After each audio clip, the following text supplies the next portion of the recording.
She turned down another dinner invitation. Her children worried. Her friends questioned. But at 73, Margaret had discovered something that most people spend their entire lives running from, and she was finally at peace with it. What if I told you that the wisest seniors aren't the ones surrounded by crowds, but the ones who've mastered the art of being alone? Not lonely, alone. There's a difference, and it changes everything. Today, we're uncovering 6 powerful reasons why the most enlightened seniors are choosing solitude over socializing, and why this might be the greatest gift of aging that no one talks about. Stay until the end, because reason number 6 will completely shift how you view your golden years. Before we dive in, let's address the elephant in the room. Our society has been programmed to fear being alone.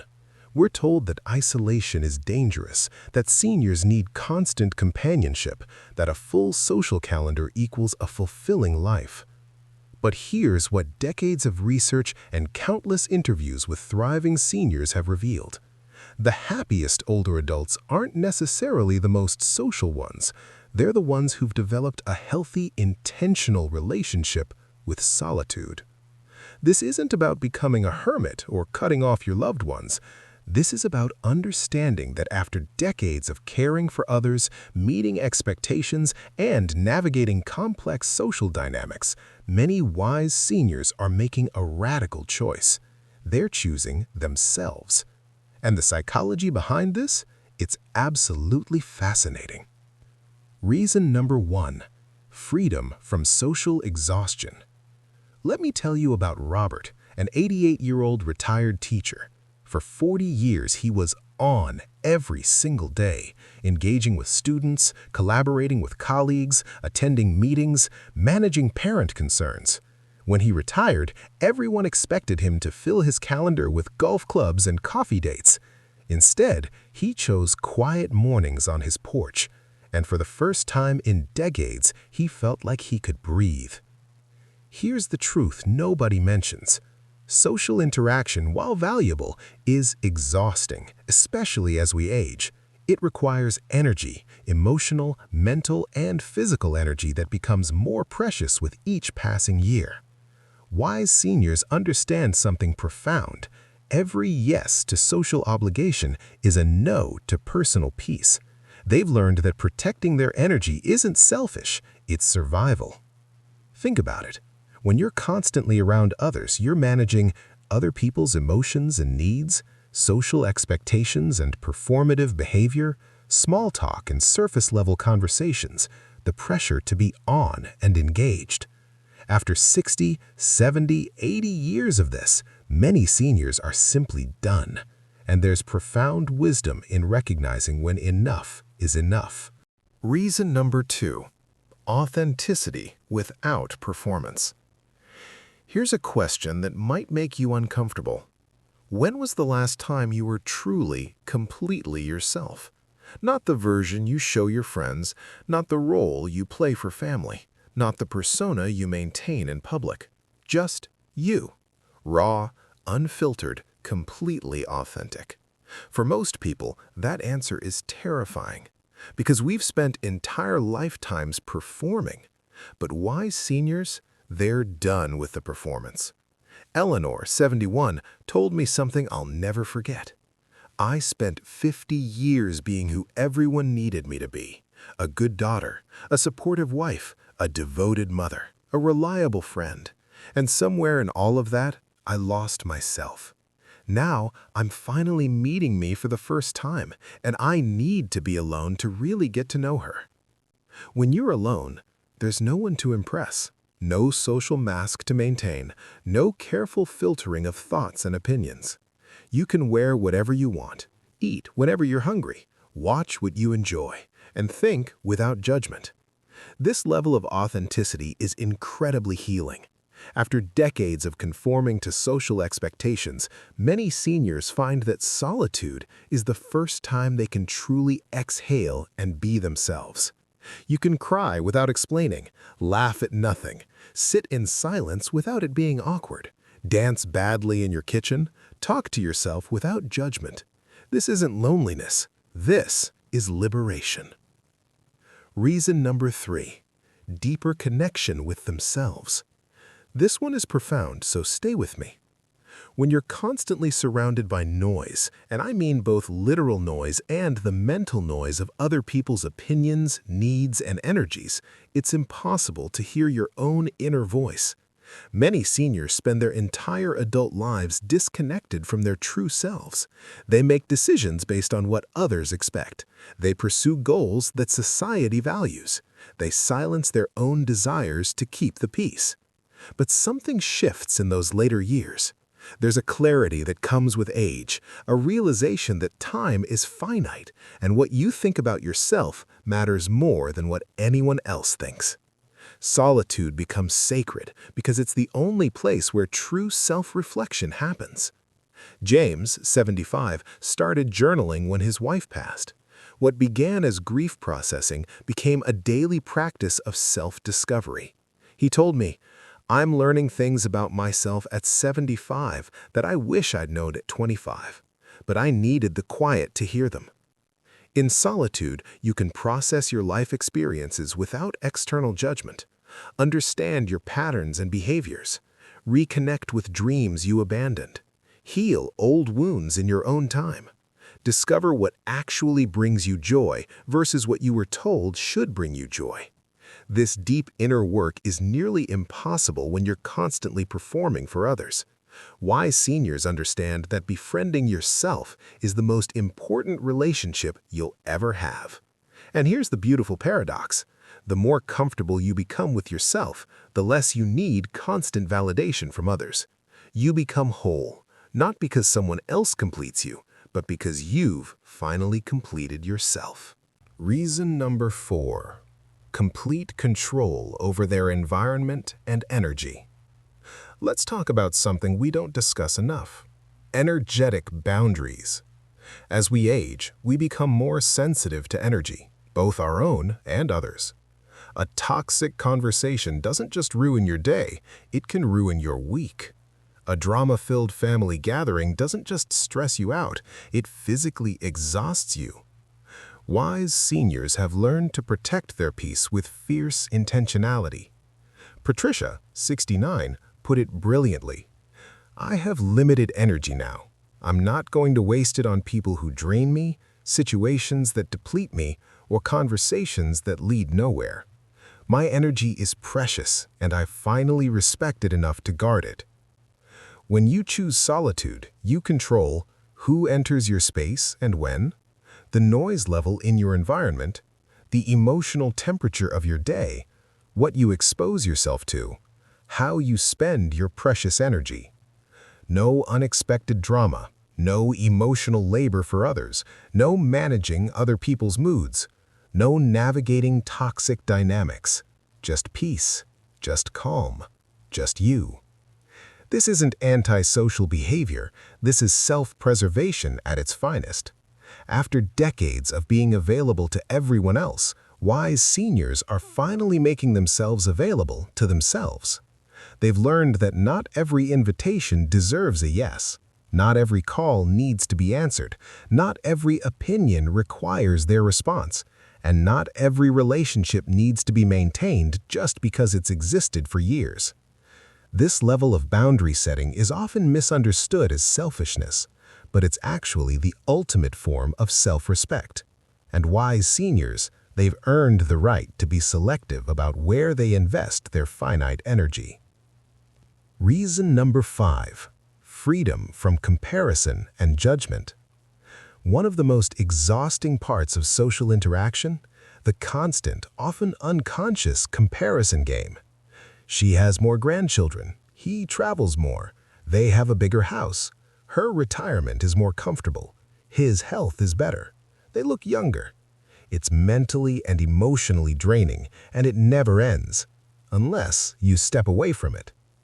Wise seniors have realized something powerful. When you're alone, there's no one to compare yourself to. The competition ends. The judgment stops.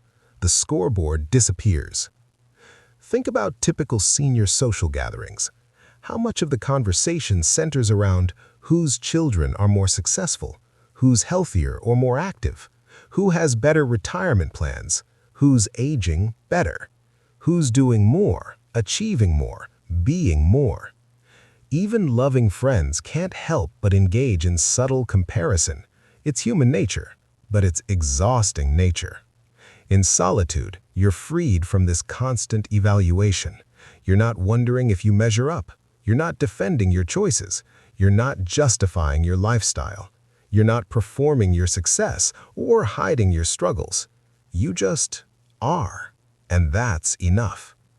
Richard, 72, shared this. When I stopped going to weekly card games, everyone thought I was depressed, but I wasn't sad. I was relieved. I was tired of feeling like I had to prove I was still relevant, still sharp, still worthy. Alone, I don't have to prove anything to anyone. This freedom from judgment, both giving it and receiving it, is incredibly liberating.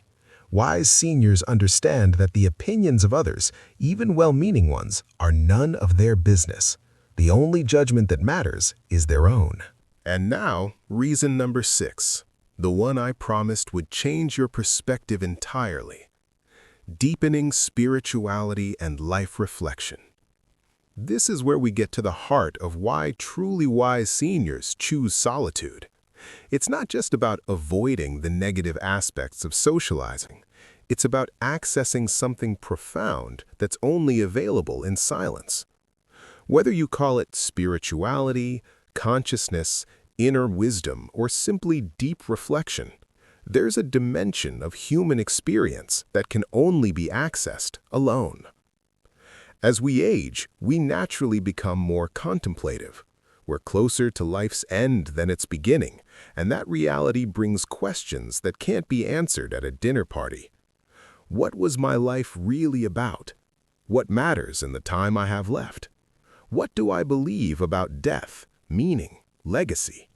Who am I beyond all the roles I've played? What is this experience of being human really all about? These aren't small-talk questions. These are soul questions, and they require silence, solitude, and deep inner listening. Mary, 77, meditates for an hour every morning. She told me, "People think I'm lonely, but I'm having the most intimate relationship of my life, with existence itself. I'm finally asking the questions I was too busy to ask for 70 years, and in the silence, I'm getting answers." Many seniors describe their alone time as sacred. It's when they feel most connected, not to people, but to something larger. Whether it's nature, God, the universe, or their own deeper wisdom, this connection requires solitude. In constant social interaction, we stay on the surface. We discuss the weather, politics, health concerns, grandchildren. But in solitude, we can dive deep. We can face our mortality with courage. We can make peace with our regrets. We can celebrate our journey without needing external validation. This is the gift that only solitude can offer. The chance to complete your life's inner work before it's over, to know yourself fully, to make peace with your story, to find meaning not in what others think, but in what you've discovered to be true. Wise seniors aren't running from life by choosing solitude. They're running toward the deepest life possible, an examined life, a reflected life, a spiritually rich life. And that kind of richness, you can't find it in a crowd. Now, I know what some of you might be thinking. Isn't isolation dangerous for seniors? Don't we need social connection for health? And you're absolutely right to ask. So let's be clear about something crucial. There's a massive difference between chosen solitude and forced isolation. Loneliness, the painful feeling of unwanted isolation, is indeed harmful, but chosen solitude, the intentional, peaceful preference for one's own company, is completely different. The seniors we're talking about aren't lonely. They're not isolated against their will. They're not lacking connection because they have no choice. They're making an active and empowered decision to spend time alone because it enriches their lives. Most wise seniors who prefer solitude still maintain selective, meaningful relationships. They see their children and grandchildren when it feels right. They have a few close friends they connect with occasionally. They're part of their community in ways that feel authentic to them. But they've stopped forcing connection for connection's sake. They've stopped attending events out of obligation. They've stopped maintaining relationships that drain them just to avoid being alone. The key is balance and intention. If you're choosing solitude and you feel peaceful, energized, and content, that's wisdom. If you're isolated and you feel desperate, depressed, and disconnected, that's loneliness, and you should reach out for support. Trust your inner knowing. Your body and spirit will tell you the difference. So, there you have it. 6 powerful reasons why wise seniors prefer being alone. 1. Freedom from social exhaustion and the constant drain of performing for others. 2. The ability to be authentically themselves without masks or pretense. 3. Deep connection with their inner selves and personal truth. 4. Complete control over their environment and precious energy. 5. Freedom from comparison, competition, and judgment. And 6. The sacred opportunity for spiritual depth and life reflection that only solitude can offer. If you're a senior watching this and you felt guilty about wanting more alone time, let this be your permission slip. You're not broken. You're not antisocial. You're not giving up on life. You're wise. You're honoring your truth. You're respecting your journey. And you're making a beautiful, courageous choice to know yourself deeply before your time here is done. And if you're watching this about a senior in your life who's choosing more solitude, please offer them grace. Their choice isn't a rejection of you, it's an embrace of themselves. And after a lifetime of giving to others, they've earned that right. To all the wise seniors out there who are discovering the profound peace of their own company, you are not alone in your aloneness. You are part of a quiet revolution of people choosing authenticity over performance, depth over breadth, and peace over obligation. Your solitude is not empty, it's full of self-discovery, spiritual richness, and the kind of peace that can only be found in the beautiful, brave space of being truly and completely yourself. If this resonated with you, please share it with someone who needs to hear it. Subscribe for more content about aging with wisdom and authenticity. And leave a comment telling me, what's your relationship with solitude? I read every single comment, and I'd love to hear your story. Until next time, whether you're surrounded by people or beautifully alone, may you find the peace you deserve.